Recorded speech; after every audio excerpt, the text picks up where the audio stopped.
یہ نفل پڑھتے ہیں، بڑے سجدے کرتے ہیں، آپ آزاد کر دیتے ہیں، آزادی کے بعد پتہ نہیں کیا کرتے ہوں گے، دھوکہ دیتے ہیں۔ حضرت عبداللہ ابن عمر نے بڑی ہی اعلیٰ بات کر دی، رب کے بندوں کی یہی شان ہوتی ہے۔ فرمانے لگے یہ مجھے رب کے نام پہ دھوکہ دیتے ہیں، میں تیار ہوں دھوکہ کھانے کے لیے۔ بڑے سارے غریب لوگ ایسے ہیں جنہوں نے اب اپنے دکھ نہیں وہ بتاتے، انہوں نے چھوڑ دیے۔ بڑے سارے سفید پوش ایسے ہیں جو تکلیف میں آتے ہیں کسی سے بات نہیں کرتے۔ کیوں؟ انٹرویو بڑا لمبا دینا پڑتا ہے، کاغذات ہی بڑے دکھانے پڑتے ہیں، پوچھ ہی بہت گہری ہوتی ہے، تفصیلات ہی بڑی دینی پڑتی ہیں۔ حالانکہ رب نے جب ہمیں دیا تھا تو اتنی تفصیلات نہیں جانی تھی، پوچھی تھی، حکم نہیں دیا تھا، وہ تو خیر جانتا ہے سارا کچھ، لیکن اس نے اتنے سوال جواب جو جس ذریعے سے ہمیں دیے وہ ذریعہ اتنے سوال و جوابوں والا نہیں تھا۔ ہم جب لیتے ہیں تو پھر ماحول اور ہوتا ہے، اور جب دینا پڑتا ہے تو حالانکہ وہ کہتا ہے وَمِمَّا رَزَقْنَاهُمْ يُنْفِقُونَ، اس میں سے خرچ کر جو میں نے تجھے دیا ہے، دیا ہی میں نے، اب اس میں سے دے۔ تو ہمارے ہاں جناب بڑی لمبی، اب تو لوگ بتاتے نہیں، کہتے ہیں چپ کرو، عزت نفس کا مسئلہ ہے، اگر بات کریں گے تو بات کھل جائے گی، بات آگے نکل جائے گی۔ لیکن جو دینے والے تھے، جو عطا کر، حضرت عبداللہ ابن عمر رضی اللہ تعالیٰ عنہ، ان کا نا ایک غلام زیادہ عبادت کرنے لگ گیا، اللہ اللہ زیادہ کرتا تھا، نفل زیادہ پڑھتا، ذکر اذکار زیادہ کرتا، عبادت زیادہ کرتا، تلاوت زیادہ کرتا، درود پاک زیادہ پڑھتا۔ تو جناب عبداللہ ابن عمر نے اسے آزاد کر دیا۔ فرمایا اللہ کی حضور حاضر ہونا چاہتا ہے، ہم کیوں اسے پابند کریں، اسے آزاد کرتے ہیں، اسے آزاد کر دیا۔ ایک اور غلام نے سوچا کہ یار یہ تو بڑی بات ہے، اس نے بھی اللہ اللہ شروع کر دیا، حضرت عبداللہ ابن عمر نے اسے بھی آزاد کر دیا۔ اب وہ غلاموں نے کام پکڑ لیا، نفل پڑھتے، آپ اسے آزاد کر دیتے۔ ایک دن آپ کے بیٹے کہنے لگے بابا جان یہ آپ کو دھوکہ دیتے ہیں، بعد میں پتہ نہیں پانچوں بھی پڑھتے ہیں کہ نہیں، آپ کے سامنے یہ نفل پڑھتے ہیں، بڑے سجدے کرتے ہیں، آپ آزاد کر دیتے ہیں، آزادی کے بعد پتہ نہیں کیا کرتے ہوں گے، دھوکہ دیتے ہیں۔ حضرت عبداللہ ابن عمر نے بڑی ہی اعلیٰ بات کر دی، رب کے بندوں کی یہی شان ہوتی ہے۔ فرمانے لگے یہ مجھے رب کے نام پہ دھوکہ دیتے ہیں، میں تیار ہوں دھوکہ کھانے کے لیے۔ اس نام پر میں دھوکہ کھانے کو، یہاں لوگ بڑے بڑے ناموں پہ دھوکے نہیں کھاتے، تیرا پلاٹ مہنگا بیچ دوں گا، لوگ دھوکہ کھا نہیں جاتے، تو جمع کرا تیرے 100 کے 250 ہو جائیں گے، کھاتے نہیں۔ دولت کے نام پہ تو دھوکے کھاتے ہیں نا لوگ، اقتدار کے نام پر بھی تو دھوکے کھاتے ہیں نا۔ تو کہا اگر اللہ کا نام لے کر یہ مجھے دھوکہ دینا چاہتے ہیں تو میں دھوکہ کھانے کو تیار ہوں۔ اخلاص پیدا کرے زندگی کے اندر، للہیت پیدا۔ آپ اتنے سارے لوگ آئے ہیں، اگر ہم 50-60 لوگ بھی کسی ایک علاقے میں مخلص ہو جائے نا، اور ہمارا ذہن بن جائے کہ ہم نے اخلاص کے ساتھ اس علاقے کی خدمت کرنی ہے، علاقے کے مسائل کو دیکھنا ہے، آپ تو ماشاءاللہ بہت زیادہ ہیں، میں کہہ رہا ہوں 40-50 لوگ بھی ہوں تو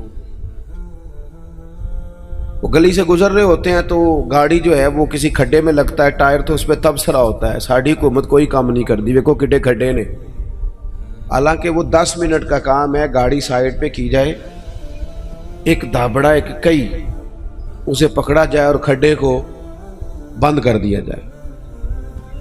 اور وہ میں نے تو دیکھا ہے کہ جو 4 کروڑ روپے اپنے گھر پہ لگاتا ہے وہ 10 لاکھ روپے گلی پہ لگانے کو تیار ہی نہیں ہوتا، ساری گلی میں پانی کھڑا ہے۔ ہم ساری زندگی تبصروں میں وقت گزارتے ہیں، گفتگو میں وقت گزارتے ہیں، ہم نیک نظر آنا چاہتے ہیں، نیک بننا نہیں چاہتے۔ ہم چاہتے ہیں ہماری شہرت ہو جائے، ہم نیک لوگ ہیں، لیکن نیکی کرنی نہ پڑے، خیر والا کام ہے اسے کر گزرے، اور اللہ کی رضا کے لیے کر گزرے۔ یہ مساجد کے باہر، مدارس کے باہر اکثر علماء کے نام لکھے ہوتے ہیں، بانی اور محتمم، چلو وہی ہوں گے، ہوتا بھی ہے ایسا، لیکن اس بندے کا بھی بڑا کردار ہوتا ہے جو اس میں ڈھیر سارا حصہ ملا جاتا ہے اور ساتھ یہ بھی کہہ جاتا ہے میرا نام نہ لے آ جائے، وہ بھی بڑا مخلص ہوتا ہے، وہ بھی بڑا بانی ہوتا ہے، جو کہہ جاتا ہے میرا ذکر کرنا سارا میرے ذمے لگا دیں آپ، لنگر کا خرچہ ساری محفل کا دے دوں گا، میرا نام نہ لینا۔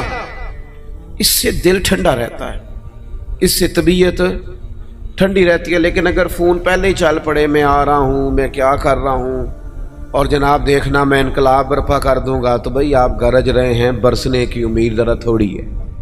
جو برستے ہیں ان کو گرجنے کی ضرورت، وہ تو کام کر کے گزر جاتے ہیں۔ بات زیادہ نہیں کرنی، بس میں ختم کرنے لگا ہوں، آپ نے توجہ کرنی ہے۔ اپنی زندگی جب اخلاص والی ہوتی ہے نا تو مخلص، یہ کیسے ہو سکتا ہے کہ آپ کسی کے ساتھ مخلص نہ ہوں اور پھر آپ دعویٰ کریں وہ مخلص ہو جائے؟ یہ کیسے ہو سکتا ہے؟ آپ پہلے مخلص بنے، پھر باقی لوگ بھی آپ کے ساتھ مخلص ہو جائیں گے۔ ہم چاہتے ہیں ساری دنیا میرے ساتھ مخلص رہے۔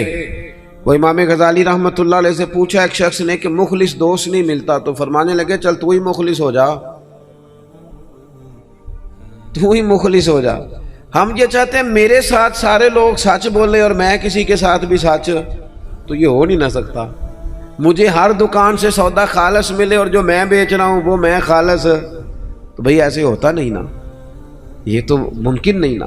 تو اپنی زندگی میں اخلاص، امام ابو نعیم کہتے ہیں کہ ایک 100 گھر تھا پورا مدینہ شریف میں، تھوڑی سی آبادی ہوتی تھی، 100 گھر تھا جس میں 2 وقت کھانا بھی ملتا تھا، کپڑے بھی بچوں کے، دیگر اخراجات بھی، 100 گھر کو، اور سالوں ملتا رہا پر پتہ نہیں تھا کون دے جاتا ہے۔ سالوں وہ کھانا پانی بچوں کے خرچے آتے رہے پر پتہ نہیں تھا دے کے کون جاتا ہے۔ پھر اچانک ایک دن ایسا آیا کہ وہ کھانا بھی آنا بند ہوا، وہ ساری چیزیں بند ہوئیں، لوگ پریشان ہوئے، ڈسٹرب ہوئے، تکلیف بڑھی، ایک دوسرے سے پوچھنے لگے تیرے گھر بھی نہیں آ رہا؟ اس نے کہا نہیں آ رہا۔ تیرے گھر 100 تو گھر تھا، پھر کہا پتہ کرو کب سے نہیں آ رہا، تو پتہ چلا 18 محرم سے میرے گھر نہیں آیا لنگر۔ 18 گھر سے، وہ کہنے لگا 18 محرم سے میرے گھر بھی نہیں آیا۔ وہ جب غریبوں نے تاریخیں ملائیں 100 گھروں نے، تو 18 محرم سے ہی لنگر بند ہوا۔ پتہ کرو 18 محرم کو کیا ہوا، تو پتہ چلا 18 محرم کو امام زین العابدین کا انتقال ہوا۔ 18 محرم کو امام صاحب کا وصال ہوا۔ وہ 100 گھروں میں کھانا پہنچاتے تھے، خرچہ اٹھاتے تھے، چہرے پہ کپڑا پہن کے رکھتے تھے، کوئی پوچھتا آپ کون ہے تو ناراض ہو جاتے تھے۔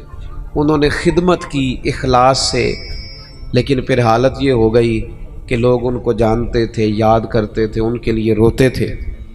اپنی زندگی اخلاص والی کریں، اس میں للہیت پیدا کریں۔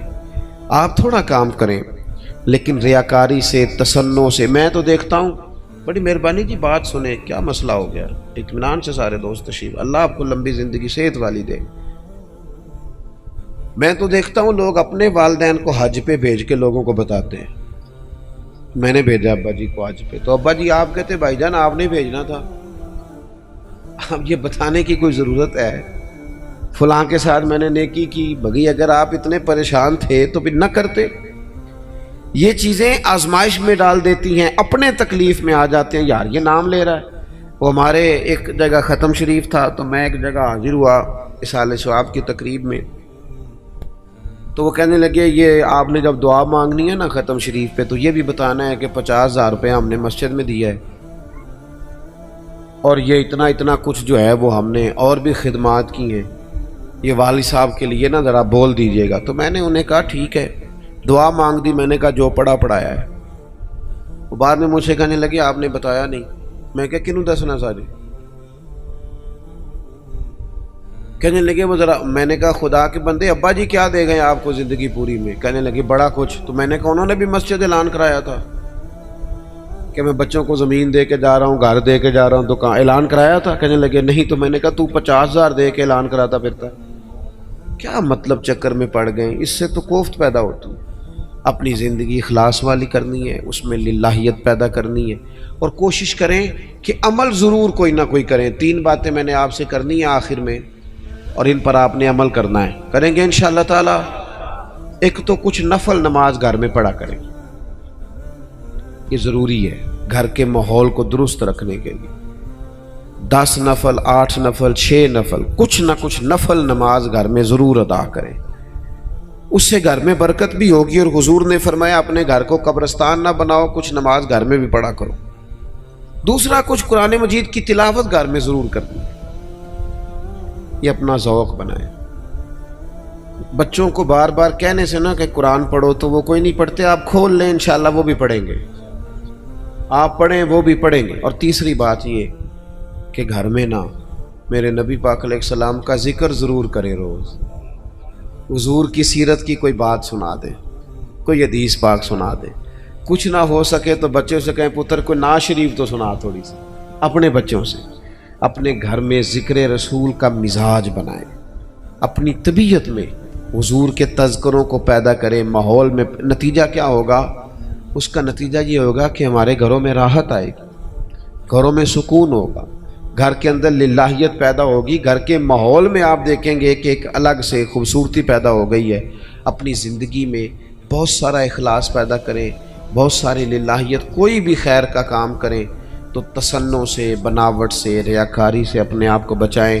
میرے رسول پاک صلی اللہ علیہ وسلم نے لوگوں کو خالص کر دیا، اتنا خالص کر دیا، اتنا خالص کر دیا کہ مکے سے جب ہجرت کر کے لوگ مدینے آئے تو مدینے والوں نے آدھی جائیدادیں بانٹ کے دے دی، سگے بھائی کو نہیں دی جا سکتی۔ لوگ لڑائیاں کرتے ہیں، کارنر والی جگہ میری تو فلانی میری۔